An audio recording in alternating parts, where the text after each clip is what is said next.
Chris Jeffery is the new headmaster of Bootham School in York. We are here with him today to discuss his experience of being headmaster so far and what he has planned for the future. Thank you for seeing us today, Chris. You're welcome. How has Bootham been different from the previous schools you've taught at? Particularly in reference to the last school, it's smaller, it's a boarding school, it's a Quaker school, and I think those are the major differences. I think the big similarity is that the most important thing about both schools is the quality of the relationships that exist between the staff and the students, and I think that's as strong here as I remember it being back at the Grange. Sorry. How did you hear about the position at Bootham?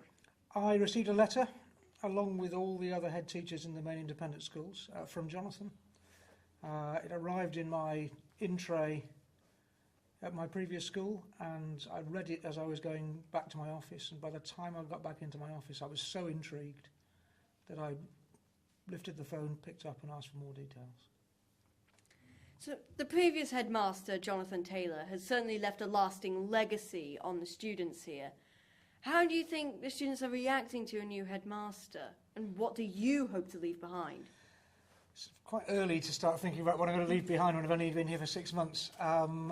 I hope that people are reacting positively. I feel people have been very friendly to me. I think that people have been generous in the way that they've allowed me to get to know the school and maybe misunderstand things and get names wrong.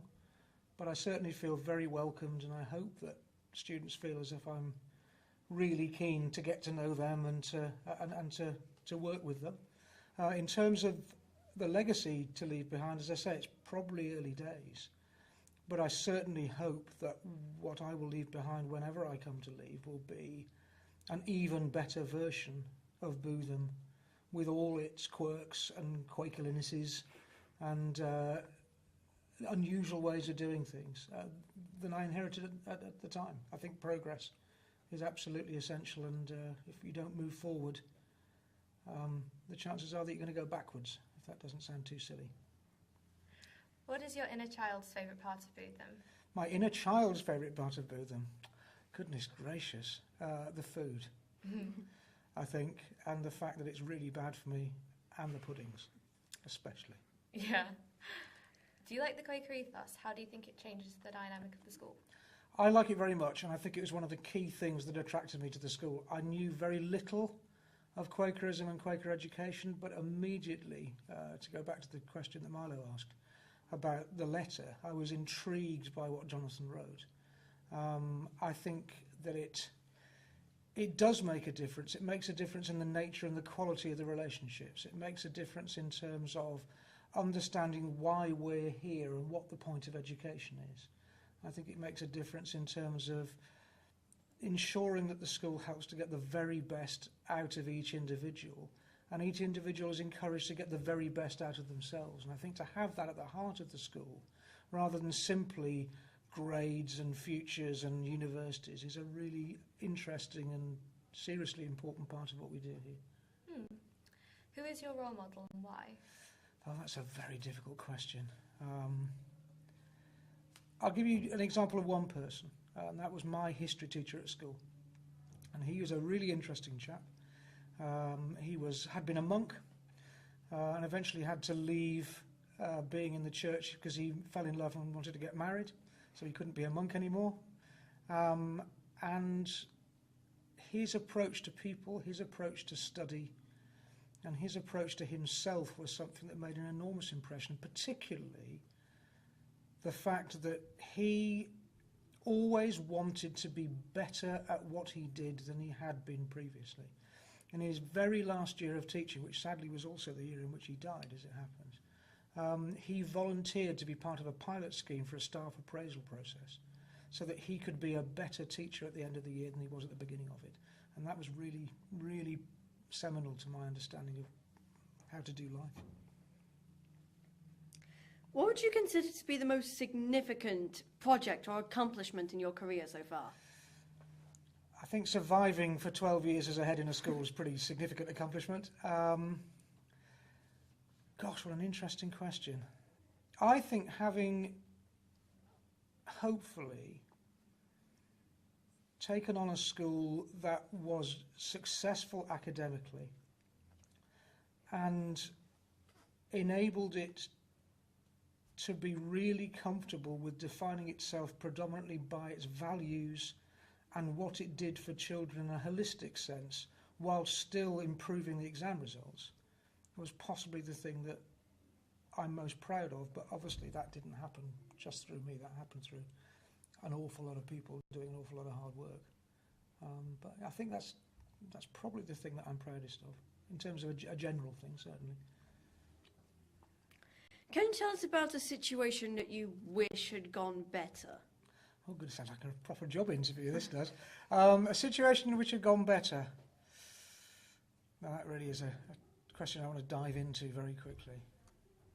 I think a slightly amusing one, which is probably only slightly amusing, is that in one of my schools when I was deputy head, I had stood up in front of assembly and I had really ripped into the students about having mobile phones in lessons and having mobile phones going off in assembly. And 2 days after I did that, I was leading assembly again, and I'd confiscated a mobile phone from a student on the way in, and it went off in the middle of assembly. So that was probably a situation where I wish things had got somewhat different. I was going to ask what you made of the food here, but you've already made yes, it clear indeed. that you do enjoy the food. What plans do you have for the future of Bootham? In terms of the general principle, I'll go back to what I said just now. It's really about understanding what makes the school different and special and what makes it work when it's at its best, and amplifying those things and making them even better and even stronger. So I don't think there's a need for sort of radical or revolutionary change, far from it. I think we need to continue working as an entire community to evolve that which makes us special, and to understand it more for ourselves and to live it out even better in our daily existence. Because I think it's a real key to producing happy and fulfilled young people who are going to make the world a better place. And that's what I came into teaching for. If we were sitting here a year from now, celebrating what a great year it's been for you, what would you have achieved? Oh gosh. I think you would possibly see one or two changes in terms of certain structures.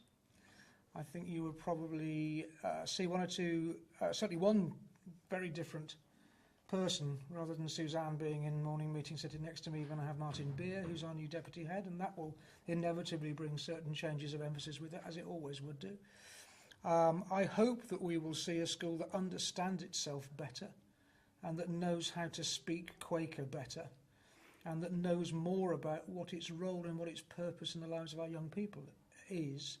But I think it'll probably be 2 or 3 years further down the line before there is real, sort of everyday, discernible, structural and obvious change in what we do. Because we've got to make sure we get the foundations absolutely as solid as possible before we start building on them. And that's really next year's. Where do you see yourself in 5 years? I see myself in 5 years, probably in all likelihood still being here, but heading towards retirement. So I would imagine in 5 years' time I'm going to be, he said, doing some maths in his head, I'm going to be about 59, 60. That was difficult for a historian. And I think I'll be looking at that particular point about whether I'm going to retire, and if so, when that's going to happen. But still working 100% on committing myself to this place and making sure that I can do the best job possible in leading it if people still want to have me there. Thank you for your time. You're very welcome. It's been fun. Thank you.